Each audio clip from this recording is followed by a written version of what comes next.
ser Mycobacterium gansasi,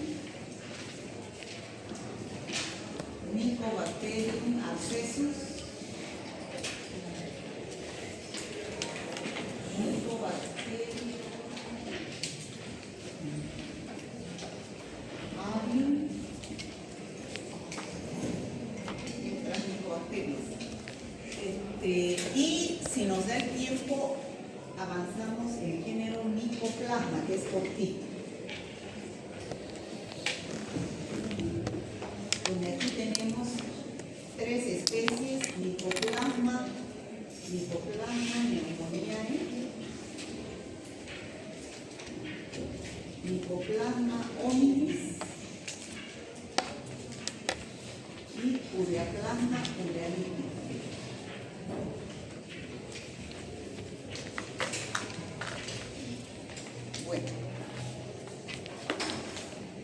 Bueno, a ver, vamos a empezar como siempre con un caso clínico. Yo quisiera que todos participen para que sepan qué es lo que vamos a avanzar hoy, ¿ya? Es un paciente de 30 años, carpintero, consulta por tos desde hace 6 semanas. ¿Qué se llama un paciente que tiene tos por más de 15 días? ¿Qué? ¿Qué? Productor, no.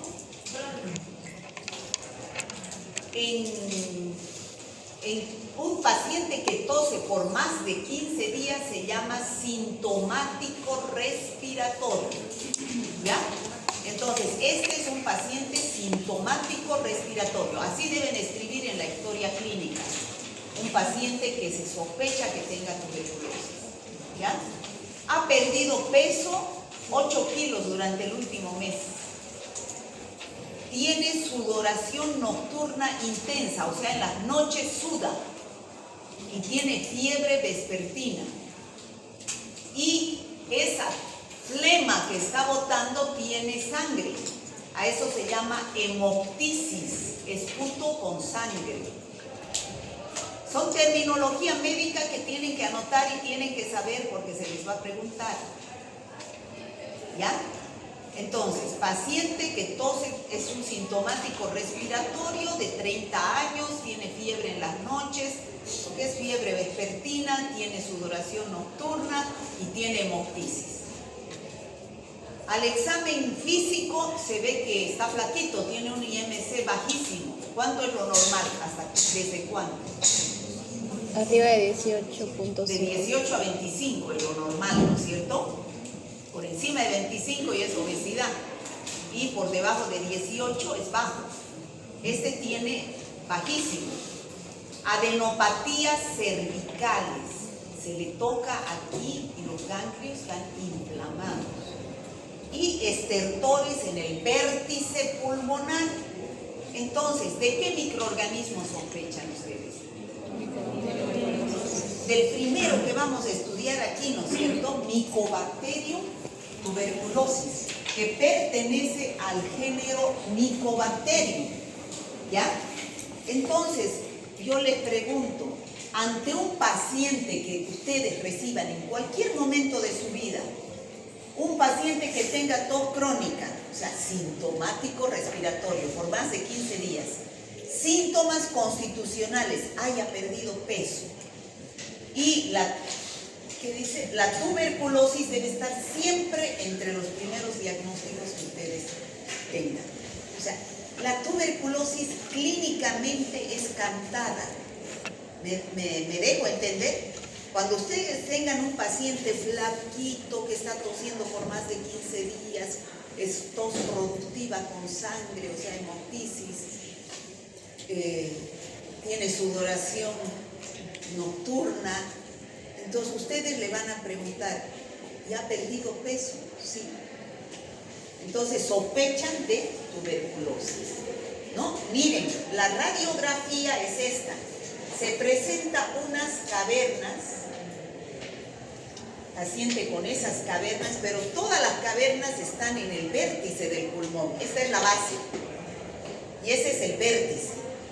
Lo característico de la tuberculosis activa es que esté en el vértice del pulmón. ¿Por qué creen que está en el vértice del pulmón?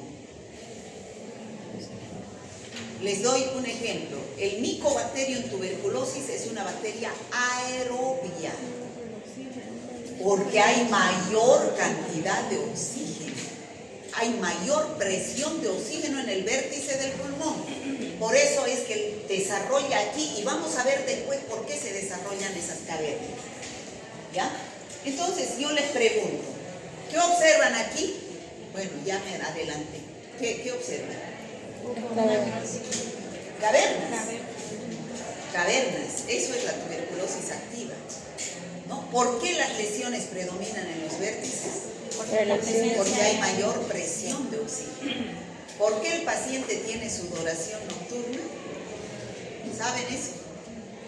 Ahorita les explico. Un proceso inflamatorio donde se liberan interleucinas I1 y 6 que producen ese proceso inflamatorio. Ahorita vamos a ver. Y es una bacteria común la que está produciendo esto, como las que ya hemos estudiado. ¿Qué creen ustedes? ¿Es común? Ya la he sacado el cuadrito de la tinción de Gram, ya no muerto. No es una bacteria común, pues es una de las bacterias especiales. Ahí está la respuesta. ¿Por qué tiene el paciente sudoración nocturna? Uno, la sudoración nocturna es consecuencia, lo que les decía, de la respuesta inflamatoria sistémica. O sea, ¿qué quiere decir? Que la bacteria ya no está solo en pulmones, está en sangre. Y entonces se produce un proceso inflamatorio sistémico con liberación de citocinas proinflamatorias, entre ellas la TNF-alfa, llamada también caquectina, que contribuye a que el paciente pierda peso. La caquectina o TNF-alfa. También se liberan la interleucina 1 y la interleucina 6. Eso hace que se libere, que se presente fiebre, aumento del metabolismo, pérdida de peso y sudoración intensa, especialmente durante la noche. Cuando la temperatura corporal desciende y el organismo intenta disipar el calor generado por la fiebre. Por eso es que se presenta sudoración nocturna. Por este proceso inflamatorio que se presenta al ser una infección ya diseminada, ya sistémica. ¿Me dejo entender? Bueno, entonces, no es una bacteria común. Mycobacterium tuberculosis presenta características únicas. A ver, si la comparamos, ustedes ya conocen cómo son las bacterias comunes. Las bacterias comunes, cuando yo las siembro en el agar sangre, en el agar McConkey, crecen en 24 a 48 horas, ¿o no? Una célula madre da 2 células hijas, ¿cada cuánto tiempo en las comunes? 20 minutos, ¿no? Cada 20 minutos hay una nueva generación de bacterias. Por lo tanto, en la curva del crecimiento bacteriano, a las 24 horas, ¿qué va a haber? Si yo siembro colonias donde hay millones de microorganismos, se ha producido esa cascada del crecimiento bacteriano en las bacterias comunes en 24 a 48 horas. En cambio, en el Mycobacterium tuberculosis, esta generación se hace cada 12 horas. Cada 12 horas. Entonces, a las 24 horas solamente vamos a tener 4 bacterias. ¿Se entiende? A ver. Chao, celular. A las 24 horas solamente vamos a tener 4 bacterias. Entonces, ¿cuánto tiempo hay que esperar a que tener las colonias como en las otras bacterias? 3 a 8 semanas. Por eso es que el cultivo de Mycobacterium tuberculosis no es un método que se pida normalmente. ¿Por qué? Porque no nos ayuda nada. Esperar 3 a 8 semanas a tener a la bacteria, no. Hay métodos mejores. Se tiñen con Gram las bacterias comunes. Y aquí no tenemos que se tiñen con Gram. Tiene péptidoglicano, pero es una capa muy delgada. que no se tiñe por grano. ¿Cuál es la tinción que tiñe? Ciel Nielsen. Señorita, usted que mira así, véngase acá adelante. Tinción de Ciel Nielsen es la que ustedes van a pedir, doctores, cuando sospechen de un paciente que tenía esa clínica. ¿Ya? Tinción de Ciel Nielsen, llamada también baciloscopía. ¿Ya? Ahora, generalmente son extracelulares, las bacterias Escherichia coli, Staphylococcus aureus, todas esas viven fuera de las células donde cumplen su vida normalmente. En cambio, el Mycobacterium tuberculosis, cuando ingresa al organismo humano, vienen los macrófagos a fagocitarlo. ¿Y los macrófagos qué son? Células de defensa nuestra, son nuestros policías. Al fagocitar los macrófagos tendrían que destruir y acabar la infección, pero no. Esta bacteria es intracelular, se multiplica dentro de los macrófagos, no se muere. Se multiplica y al final termina el macrófago destruido y se liberan un montón de bacilos. ¿Está claro eso? ¿Chicos? Ya. Su pared celular en las bacterias comunes es rica en peptidoglicano. En cambio, en las micobacterias es rica en unas grasas ceras llamadas ácidos glicólicos. ¿Ya? Las bacterias que ya hemos estudiado responden a los antibióticos habituales, a las quinolonas, betalactámicos, aminoglucósidos, macrólidos. En cambio, el género Mycobacterias responde solamente a los antibióticos tuberculostáticos. ¿Cuáles son? Rifampicina, isoniazida, etambutol, piracinamida y streptomicina. ¿Ya? Esa es la diferencia entre las micobacterias y las bacterias comunes. ¿Está claro eso? Bueno, en conclusión, para poder empezar la clase, Mycobacterium tuberculosis es una bacteria con una biología muy particular. Es diferente, ¿no es cierto?, a las otras. Su crecimiento lento, en 3 a 8 semanas, su capacidad de sobrevivir dentro de los macrófagos y su pared rica en lípidos llamados ácidos glicólicos explican tanto su patogenicidad como las dificultades para su diagnóstico y su tratamiento. ¿Ya? Eso es en conclusión. Si ustedes fueran médicos de emergencia, es de guardia, ¿qué 3 estudios solicitarían antes de iniciar un tratamiento si sospechan de tuberculosis? A ver, chicos, ustedes están en la emergencia. Les llega un paciente flaquito, con tos productiva, con sangre, o sea, hemoptisis, ha perdido peso, tiene fiebre, le preguntan, tiene toda la clínica de tuberculosis pulmonar. ¿Qué es? ¿Iniciarían tratamiento? ¿Qué pedirían? ¿Qué pruebas diagnósticas? La clínica es soberana, ahí me da cantado que es tuberculosis, pero para confirmar su diagnóstico, ¿qué pedirían? ¿Qué? ¿No? La baciloscopía o tinción de Ciel Nielsen. Esa baciloscopía o tinción de Ciel Nielsen es la prueba de oro actual, no actualmente, desde hace años, porque es rápida, es fácil y es barata. Ustedes han visto cómo se hace en el laboratorio, ¿no? Es fácil, rápida y barata. Entonces, esa es la prueba de oro. Se puede hacer hasta en el campo si se tiene una tinción de Ciel Nielsen y un microscopio. Ese es el gol estándar. ¿Pedirían cultivo? No, tarda 3 a 8 semanas la bacteria en crecer. No pedirían. ¿Cómo van a esperar iniciar tratamiento? 3 a 8 semanas. Hasta eso ese paciente es bacilífero. ¿Qué significa bacilífero?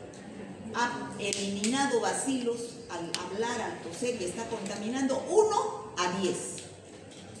¿Ya? Entonces tienen que iniciar tratamiento. La baciloscopía seriada. Vamos a ver en qué consiste eso. Bueno, con ese preámbulo vamos a dar inicio a la clase. Al terminar la clase, ustedes deben ser capaces de identificar las bacterias, las características generales del género Mycobacterium. Hasta ahorita hemos hablado solo del Mycobacterium tuberculosis porque es el más común. Clasificar las micobacterias de importancia médica. Esas son las que he puesto en la pizarra, las que vamos a describir. Explicar la patogenia de la tuberculosis, cómo avanza la tuberculosis y la lepra, que produce el Mycobacterium leprae. Diferenciar las manifestaciones clínicas de las principales especies. Interpretar los métodos de diagnóstico, entre los cuales tenemos la baciloscopía, el cultivo, la PCR, que es el GeneXpert, y proponer medidas de prevención y control. Eso que ustedes van a ver aquí, esa es la tinción de Ciel-Nielsen. ¿Recuerdan? Esa es la prueba de oro cuando ustedes sospechen de cualquier micobacteria, no solamente Mycobacterium tuberculosis. Cualquier micobacteria. Se tiñe sobre el fondo azul, estos son leucocitos. Se observan los bacilos rojos, ¿no? Su pared celular es rica en ácidos micólicos, ¿no? Esta bacteria pertenece al dominio bacterias, filo Actinobacterias, la orden Actinomycetales, suborden Corynebacteriaceae, la familia Mycobacteriaceae, el género Mycobacterium. Y las especies importantes están ahí, las que he colocado en la pizarra. Mycobacterium tuberculosis, Mycobacterium lepra, el complejo del Mycobacterium avium, que son las micobacterias atípicas. ¿Dónde está el Mycobacterium avium, Kansasi, marinum, ulceran y abscesus? ¿Ya? Esas son las que vamos a estudiar, pero antes vamos a cumplir con la primera competencia. La primera competencia, ¿cuál era? Identificar las características generales de todas las bacterias del género Mycobacterium, no solamente del Mycobacterium tuberculosis. Ya hemos dicho, son bacilos delgados, aerobios estrictos, no presentan esporas, no presentan flagelos, por eso son móviles, crecimiento lento, alto contenido lipídico, ácidos micólicos en su pared celular, y son ácidos, se los llama también, a todas estas bacterias se les llama también BA. ¿Qué significa BA? Bacilo alcohol ácido resistente. Ácido alcohol resistente. Ya, bacilo ácido alcohol resistente. ¿Por qué? Es un bacilo, ¿no es cierto? Resiste a la decoloración con el alcohol ácido. ¿Por qué? Porque tiene esa capa de ácidos micólicos, que es grasa, que es ceras. ¿Recuerdan ustedes que cuando yo hice en el laboratorio tuve que calentar por abajo? ¿Recuerdan? Para diluir esa capa de ácidos micólicos y pueda penetrar la fucsina. Pero una vez que se enfría nuevamente esa cera, se endura. Y cuando ya quiero decolorar con el alcohol ácido, ya no entra. Entonces todo lo demás se decolora menos el bacilo. Queda rojo. Y tengo que observarlo en el microscopio colocando un contraste que es el azul de metileno. Por eso se observa el fondo azul y la bacteria roja. Aquí está la estructura de su pared celular. Ya hemos dicho, tiene una pequeña, delgadita, tiene peptidoglicano, pero no se utiliza la tinción de Gram para observar a esta bacteria. Esta es la pared, la membrana citoplasmática. Tiene una capa de arabinogalactanos, azúcares, y aquí es la capa gruesa que cubre, que son ácidos micólicos. Esa es la capa de cera o de grasa que le da la característica de ácido resistencia, de virulencia, de persistencia, de dificultad para teñirse. Si un paciente con tuberculosis escupe su esputo que tiene lleno de bacilos, es bacilífero, ahí en el rincón, ese bacilo es tan resistente que permanece vivo meses, días, años, con la misma capacidad de producir la enfermedad. ¿Ya? Es un bacilo sumamente resistente gracias a esa capa de ácidos grasos que tiene. Bueno, aquí tenemos la clasificación. Tenemos tres clasificaciones, tres grupos. Complejo tuberculosis, donde está el Mycobacterium tuberculosis y el Mycobacterium bovis. Este Mycobacterium bovis, ¿dónde se encontrará? En las vacas. Y entonces, ¿cómo es el contagio? A través de la tomada de la leche de la vaca que no está hervida o pasteurizada. ¿Ya? El complejo lepra, donde está el Mycobacterium lepra. Y las micobacterias que no son tuberculosas son las micobacterias atípicas, que es el complejo avium. Ahí están el Mycobacterium avium, el abscessus, el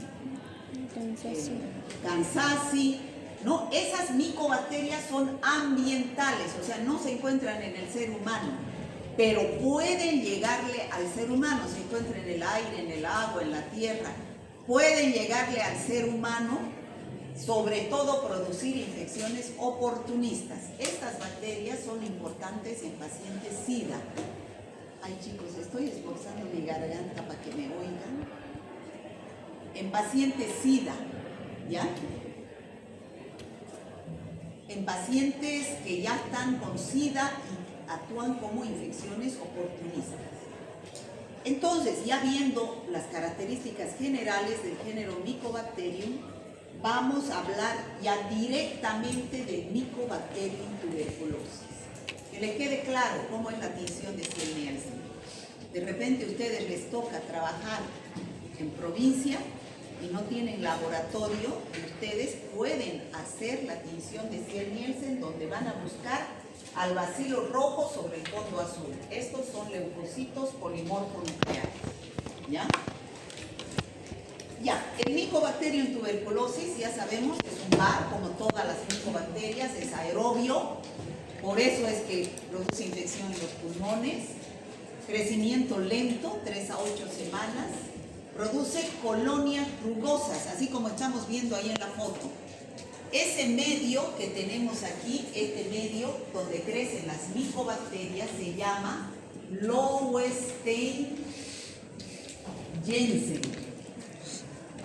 Eso es el medio de cultivo, es a base de verde malaquita. En este medio solamente crecen las micobacterias. Así como los bacilos gram negativos crecen en el maconque, este es el medio para todas las micobacterias, excepto el Mycobacterium lepra. El Mycobacterium lepra no crece en ningún medio de cultivo hasta el momento. ¿Ya? Entonces, aquí producen colonias rugosas de color naranja, amarillo, naranja, porque tienen un pigmento carotenoide. El único reservorio del Mycobacterium tuberculosis es el género humano. O sea, no hay en los animales, solamente el Mycobacterium bovis está en los animales.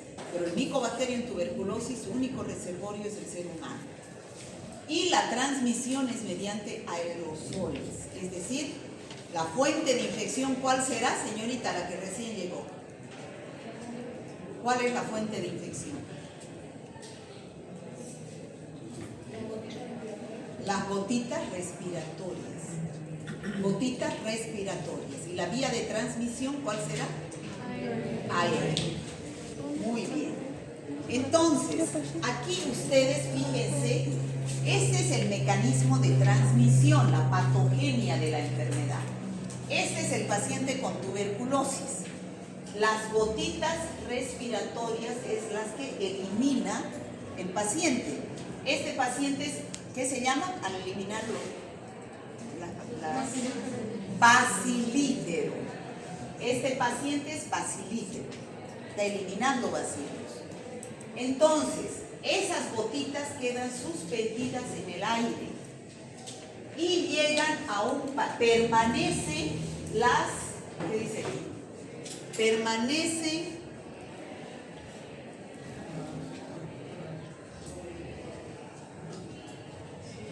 bueno, lo que dice es que permanecen mucho tiempo suspendidas en el aire al tener esa capa de ácidos glicólicos resistentes. Llega al huésped susceptible. Este es el huésped susceptible, que es sano. Ingresa a través de la vía respiratoria. Ingresa directamente hacia los alvéolos. ¿Y qué sucede ahí? Ahí vamos a ver que existen 3 etapas por las cuales evoluciona la tuberculosis. Una fase inflamatoria, una fase donde hay la formación del tubérculo o granuloma, y aquí la fase de caseificación o la esta también se llama fase latente. Esta caseificación o tuberculosis activa. Aquí es ya donde hay síntomas. Tuberculosis activa. Entonces, ¿qué sucede? Llega hacia los pulmones, los alvéolos pulmonares. Pero ¿quién sale a defendernos? Los macrófagos. Estos son macrófagos, ¿no? Macrófagos. ¿Y qué es lo que sucede dentro del macrófago? La bacteria se sigue multiplicando, no se muere, ¿no? La bacteria se sigue multiplicando.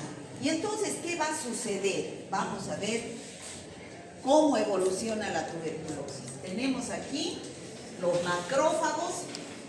Se forma un complejo, se llama foco de Bone o ganglio linfático iliar afectado. El macrófago con dentro las micobacterias, ¿no? Dentro las micobacterias. Entonces, es una infección primaria, llamada también inflamatoria, donde puede durar semanas o hasta 2 años. En la mayoría de los casos, en un 90%, esa primoinfección, que es el primer contacto con el Mycobacterium en tuberculosis, que se forma aquí esa fase inflamatoria, se reabsorbe, desaparece, si el paciente es inmunocompetente. ¿Me dejo entender?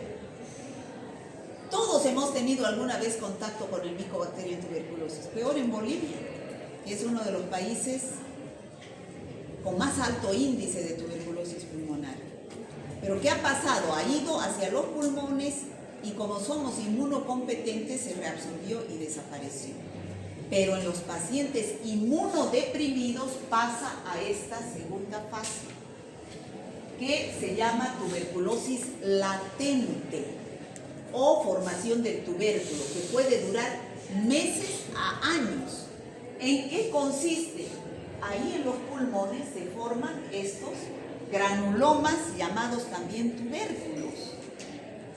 Fíjense, dentro está el bacilo, pero está bien encapsulado con células a su alrededor y tejido fibroblástico. No sale de ahí el macrófago, o no sale de ahí el bacilo. Entonces está bien encapsulado ahí. ¿Habrá síntomas en esa etapa? Pregunto. En la latente. En la latente.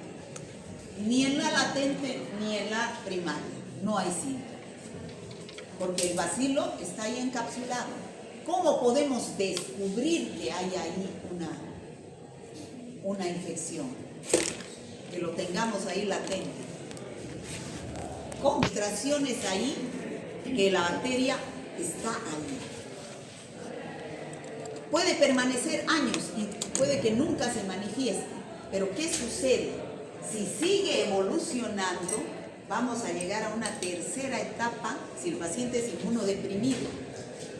Por cualquier causa, puede ser por enfermedad, que se tenga cáncer, que tenga sida, que tenga lupus, que tenga diabetes, o por causa de un estrés, causa del estado de ánimo, uno se inmunodeprime, ¿no es cierto? Se bajan las defensas, o por causa fisiológica, el embarazo en los niños, bueno, se inmunodeprime, esos bacilos van a pasar a la fase activa. ¿Por qué? Porque salen de ahí. Vamos a ver cómo salen en la próxima diapositiva y recién ahí empieza a producirse los síntomas que ya hemos hablado en el caso clínico. Recién el paciente, ese bacilo, llega a los pulmones, de los pulmones se disemina por la sangre y empieza a producir los síntomas. Y ese paciente recién contagia también. En estas dos fases de acá, el paciente no contagia, porque está encerrado el bacilo. ¿Está claro, chicos? Si no entienden, aquí tenemos otra para que les explique. Hemos dicho que la bacteria ingresa hacia los pulmones, se forma un granuloma, un complejo de Kohn, donde la bacteria está dentro, pero en los pacientes inmunocompetentes se reabsorbe y desaparece. Pero en los inmunodeprimidos evoluciona hacia el segundo estadio, que es la tuberculosis latente o formación del granuloma o tubérculo. ¿En qué consiste esa formación del granuloma o tubérculo? Ese granuloma son células de Langerhans, al centro está el bacilo, o sea, aquí está el bacilo se rodea de tejido fibroso que no deja salir al bacilo. Eso se llama fase latente o fase de tubérculo o el granuloma. Entonces, se caracteriza por la presencia de tejido. Ahora, ¿qué puede suceder? Que ese granuloma, si sigue avanzando la tuberculosis, entra a la tercera fase. Y entonces ahí, esta parte del centro se condensa y entra a formar como si fuera un queso. Caseum se llama. Es la fase caseosa o caseificación. Sigue dentro el Mycobacterium tuberculosis. Pero ¿qué puede suceder? Aquí lo más favorable es que ese caseum se encapsule por tejido fibroso. Siga ahí adentro, lo más favorable es que siga ahí adentro el caseum sin que salga el bacilo. Pero puede suceder, y sucede muy a menudo, que se licúe. Esto ya no es... Ustedes saben que si yo pongo un queso en una bolsa, difícil que drene, ¿no es cierto? Es sólido. Pero si yo pongo leche, fácil que se salga el líquido o no. Entonces, ¿qué puede suceder? Si sigue avanzando, este caseum se licúa. Y entonces puede que no drene, lo mejor es que no drene, que no salga el líquido. Pero en el peor de los casos, drena. ¿Ya? Si no drena, se condensa ese líquido ahí adentro con tejido fibroso y sigue permaneciendo ahí el bacilo. Pero si drena, ahí es lo grave. Sale el líquido de estos granulomas. Si sale el líquido, ¿qué queda ahí? Sale el líquido con el Mycobacterium. ¿Pero qué queda ahí? La caverna. Queda vacío, queda una caverna. Y como ha salido el bacilo, empieza a multiplicarse en los pulmones porque es aerobio. Y existe gran presión de oxígeno, sobre todo ¿dónde? En el vértice del pulmón, ¿no? Entonces, ahí se forman las cavernas, ahí empieza el paciente a toser, a expectorar, a tener hemoptisis, a tener inactividad, anorexia, hiporexia, ¿no? Ahí empieza. Y ahí tenemos nuevamente, miren cuántas diapositivas he explicado, las fases por las que pasa la tuberculosis. Este es el resumen de todo lo que he hablado. Sáquenle foto. Ese es el resumen de las tres fases: infección primaria, latente y enfermedad activa. ¿Dónde es contagioso? Recién cuando llega aquí, pero cuando drena, no cuando no drena, cuando drena el líquido y presenta síntomas. Bueno, ¿Y qué va a suceder? Se complica. En la enfermedad avanzada, si no se trata ese paciente, se destruye el tejido pulmonar. Este es un tejido pulmonar sano. Entonces, ¿qué va a pasar? Se forman las cavernas, ¿no? Se destruye cavitaciones, huecos en los pulmones. Este ya es un paciente con tuberculosis activa, ¿ya? ¿Y qué va a suceder? No solamente la infección se queda en los pulmones, empieza a salir por la sangre hacia otros órganos. Y ahí aparece la tuberculosis extrapulmonar. Pero primero el foco inicial es en los pulmones. No puede haber tuberculosis extrapulmonar si no ha habido primero un foco inicial en los pulmones. ¿Está claro?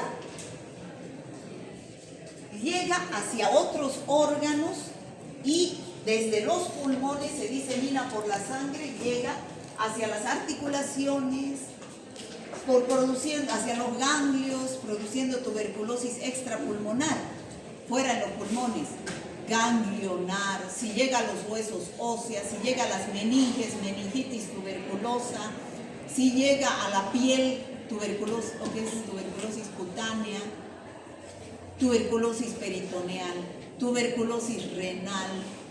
O sea, existe tuberculosis a nivel de todos los órganos, y a eso, cuando ya la bacteria está en otros órganos, se llama tuberculosis diseminada o tuberculosis miliar. Miliar, ese es el término más característico. Tuberculosis miliar. ¿Ya? ¿Está claro, chicos? Bueno, y entonces en esa fase activa el paciente presenta síntomas locales. ¿Dónde son? Estamos hablando de tuberculosis pulmonar. ¿Dónde son los síntomas locales? En el aparato respiratorio. Empieza a tener tos y expectoración mucosa con hemoptisis, con sangre, tiene disnea, dolor torácico. Esos son los síntomas más característicos a nivel local respiratorio. Y a nivel general el paciente presenta hiporexia y anorexia. ¿Qué es hiporexia? ¿Qué es? ¿Quién sabe? ¿Qué es, niña? ¿Qué es hiporexia? No. ¿Qué es anorexia? A ver. ¿Ah? Falta total del apetito. ¿No ven que muchos artistas se han muerto por anorexia? Que quieren ser flacas y no quieren comer. ¿No es cierto? Eso es anorexia, no comer nada. Hiporexia, hipo, ¿qué es? Disminución de las ganas de comer, ¿no? Y entonces por eso pierde peso, tiene astenia, no tiene energía para nada. Fiebre y diaforesis nocturna, ya hemos dicho por qué da la fiebre y diaforesis nocturna. Pregunta de examen. Y malestar general. ¿Ya? Entonces, la epidemiología de la tuberculosis pulmonar es que 1/3 de la población mundial está infectada. Fíjense, con rojo es los países que más altos índices de tuberculosis tienen, rojo y naranja. Fíjense en el África, el Asia, pero fíjense en América Latina, ¿quiénes están ahí? Bolivia, Perú y Haití. Perú ya salió de esta crisis. Haití está en primer lugar junto con Bolivia. Son los países que más altos índices de tuberculosis tienen. ¿Y por qué? Porque es una enfermedad de la pobreza. Somos pobres, pues, ¿no? Hay alto índice de pobreza en nuestro país. Y el mecanismo de transmisión se facilita porque por el hacinamiento. Varias personas, familias enteras viven en un solo cuarto. Por la desnutrición, ¿no? No se alimenta bien la gente, piensan que comiendo, ¿qué es? Mascando coca, les va a alimentar. Y eso ni idea, eso les quita el hambre y les quita el sueño, pero no los nutre, ¿no? Entonces esa gente que masca coca se desnutre, pues, ¿no? Aparece con desnutrición, y cuando van a las zafras, a las zafras a cosechar la caña, ahí es donde se ha visto altísimos índices de tuberculosis, ¿no? Bueno, al hablar de tuberculosis pulmonar también vamos a hablar de dos términos importantes, que son la primoinfección y la reinfección. ¿Qué será primoinfección? Primer contacto, generalmente sucede en la infancia. Casi todos hemos tenido una primoinfección con el Mycobacterium tuberculosis, porque existe alta prevalencia en nuestro país. Pero ¿qué ha sucedido? Solo hemos llegado a la fase inflamatoria. De ahí se ha reabsorbido, ha desaparecido. ¿Será que puede ponerlo, por favor, el ventilador, aunque sea? ¿Dónde aparece la lesión cuando es una primoinfección? No, ve que no me está escuchando. No me escucha nada, ¿no? No le he dicho que cierre la puerta, le he dicho que encienda el ventilador. Ay, ya me voy a desmayar. Mucho calor.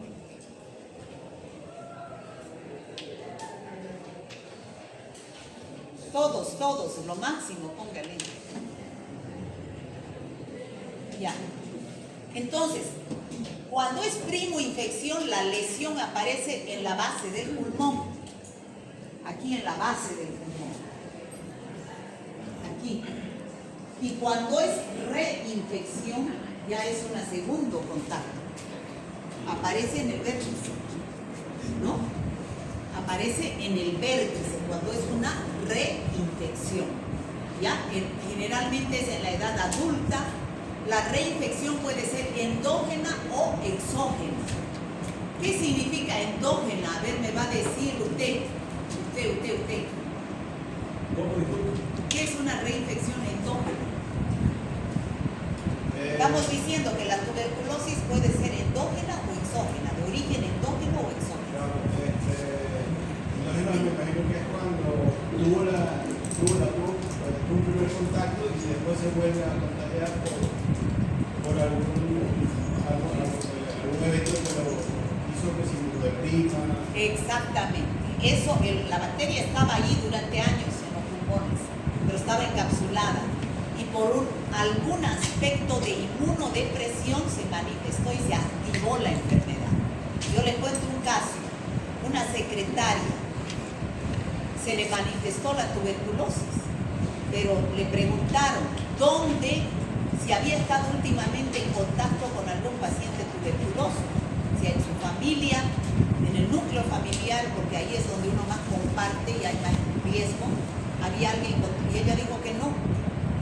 Pero ella recordó que hace años había trabajado con el portero de su oficina en contacto, había estado en contacto y que tenía tuberculosis. Entonces, es ahí donde adquirió la infección y se manifestó ahora porque estaba inmunodeprimida por un proceso de divorcio que estaba atravesando. Entonces, se inmunodeprime por cualquier causa, de estrés, de enfermedad, de lo que sea, la bacteria puede manifestarse. Entonces, ahí es endógena. Y exógena es cuando yo he tenido un contacto reciente con un paciente con tuberculosis. Viene de afuera directamente. ¿Ya? Entonces, la evolución va a evolucionar hacia la formación de tubérculos. En este caso, de la primoinfección se reabsorbe. No pasa a la segunda y a la tercera. En cambio, en la reinfección puede pasar a la segunda y a la tercera fase. Y las lesiones son en el vértice. ¿Está claro, no? Chicos. 7. ¿Qué laboratorio? Ahora ya está la pregunta que hicimos al principio. ¿Qué debo pedir como médico? La vaciloscopía la tenemos ahí. En 10 minutos está el resultado, sobre todo si es pulmonar. Ojo.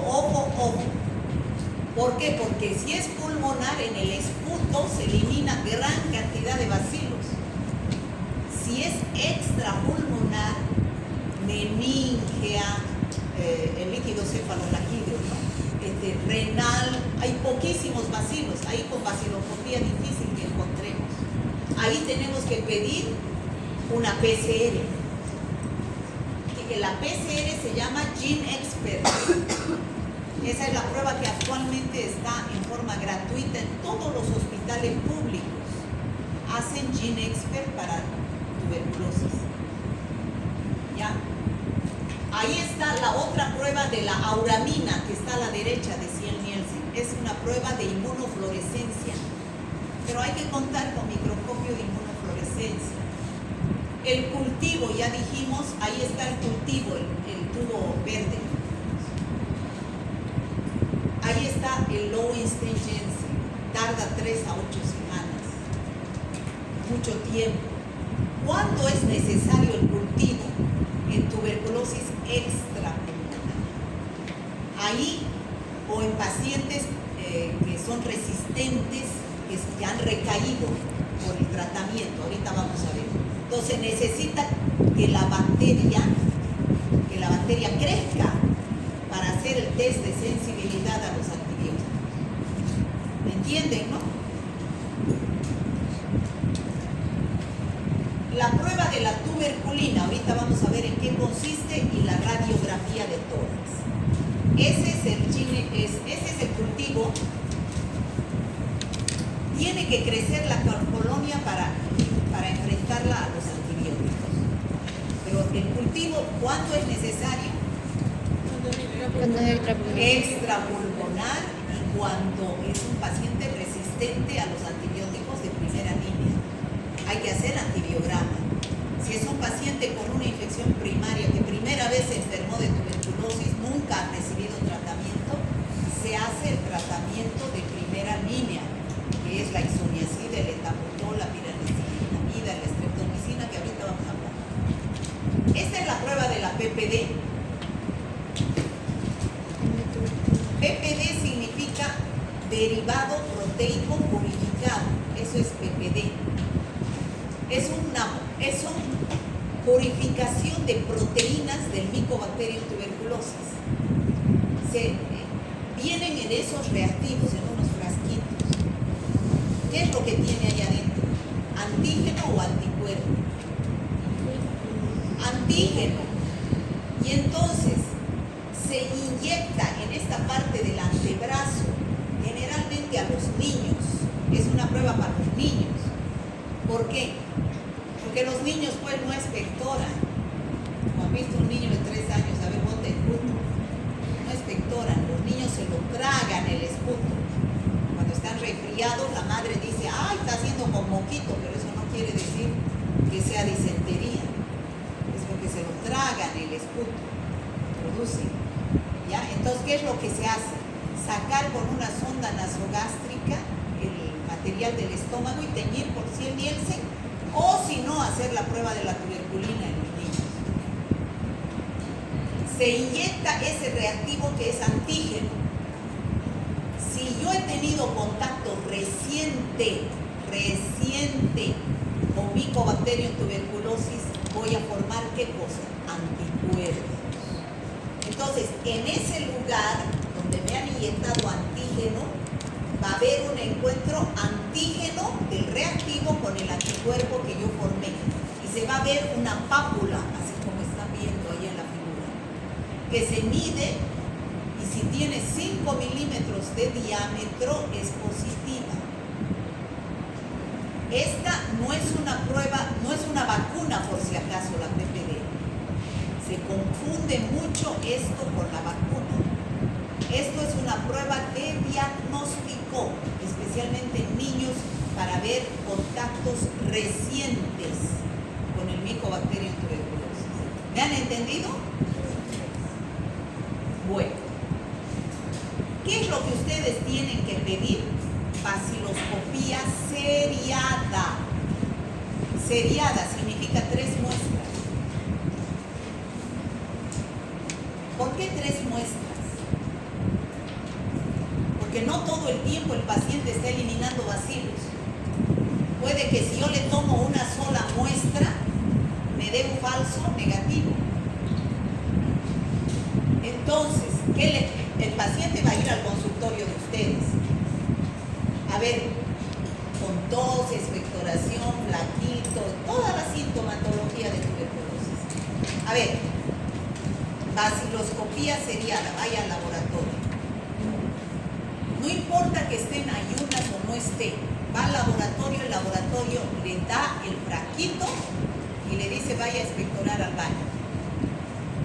Esa es la primera muestra. Al día le da el frasquito para la segunda muestra.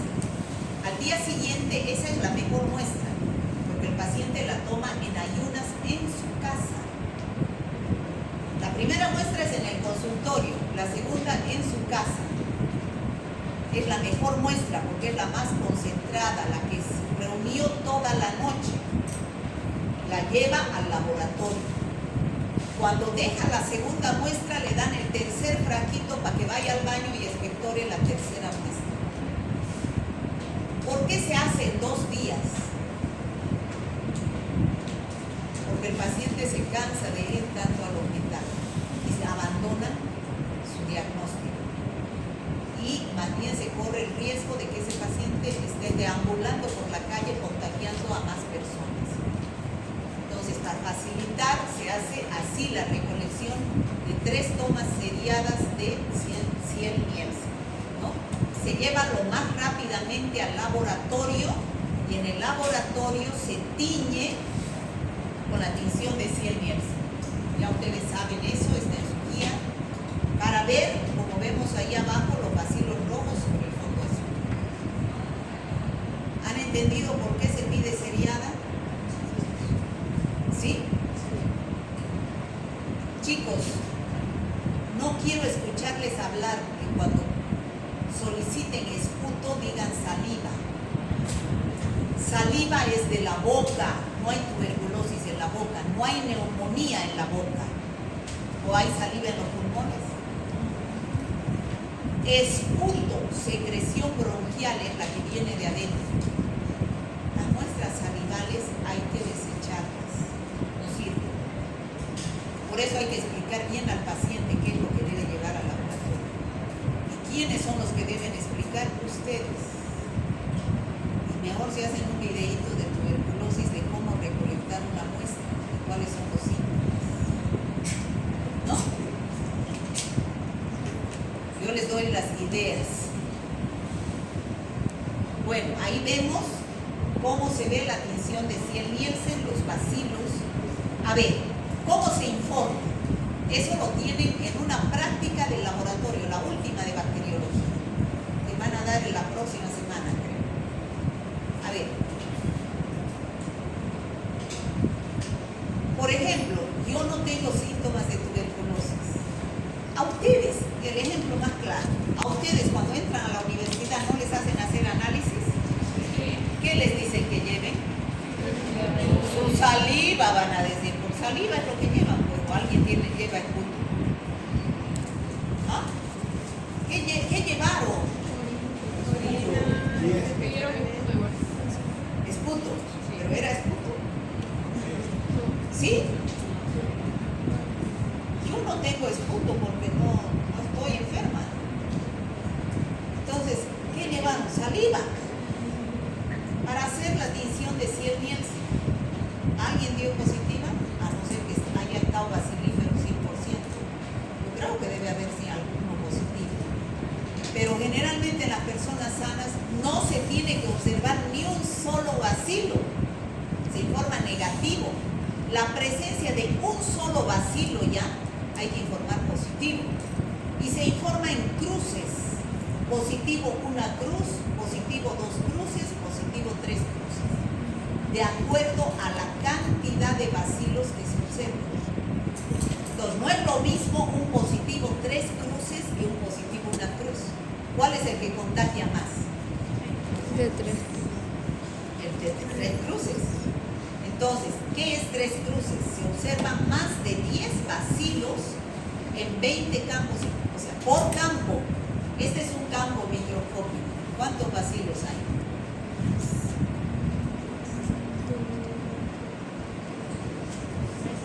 13 bacilos. Entonces, ¿cómo informaré eso? Positivo 3 cruces, porque en un solo campo estoy observando 13 bacilos. Debería observar por lo menos 20. ¿No? Y en todos haber más de 10 bacilos. Ese es un paciente bacilífero. ¿Está claro? Tratamiento. Eso les decía yo que es la diferencia con las otras bacterias. tratan con un solo antibiótico o máximo con 2 para hacer sinergismo. Aquí el tratamiento está definido. ¿Cuáles son los fármacos antituberculostáticos? La isoniazida, que es el INH, es la isoniazida. El etambutol, la piracinamida y la rifampicina durante 2 meses. Los 4 juntos. 4 juntos. Y 4 a 6 meses de isoniazida y rifampicina solamente. O sea, en total 6 meses es el esquema boliviano.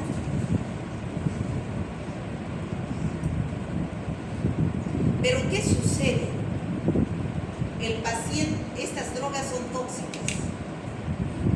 Produce urticaria, o sea, exantema, reacciones alérgicas, pero lo más grave es que es hepatotóxico, tóxico para el hígado.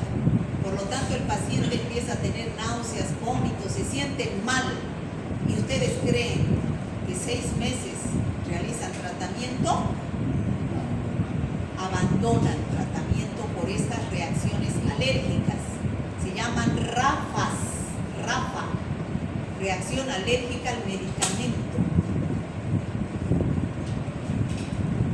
¿Me entienden, chicos? Y entonces, si abandona tratamiento, ¿qué va a pasar? Se va a volver a caer con tuberculosis. No se sanó ese paciente. Y entonces ya es resistente a las drogas de primera línea, que eran la rifampicina, isoniazida, etambutol, piracinamida y estreptomicina. Y entonces hay que utilizar ya las de segunda línea. Y así tenemos nacen 2 conceptos. MDR, que significa multidrogoresistente. Eso les decía yo esta mañana en los que pasaron a las 7. La auxiliar decía multidrogoresistentes, no. En las demás bacterias no se habla de multidrogoresistentes, solamente en tuberculosis. MDR, multidrogoresistentes. En las demás bacterias es multiresistentes. ¿Ya? Multidrogoresistente quiere decir resistente a 1, 2 o 3 de esas drogas de primera línea. Y cuando es XDR es cuando es resistente a todos, pan resistente se dice. Entonces, extremadamente resistente quiere decir eso. Entonces ya, ¿qué tenemos? ¿Qué opción tenemos para ese paciente? Nada, el cementerio, nada más. Se dice que si detectamos a un paciente con tuberculosis, a la semana ya de haber empezado el tratamiento, ya no elimina bacilos. O sea, en un mes dice que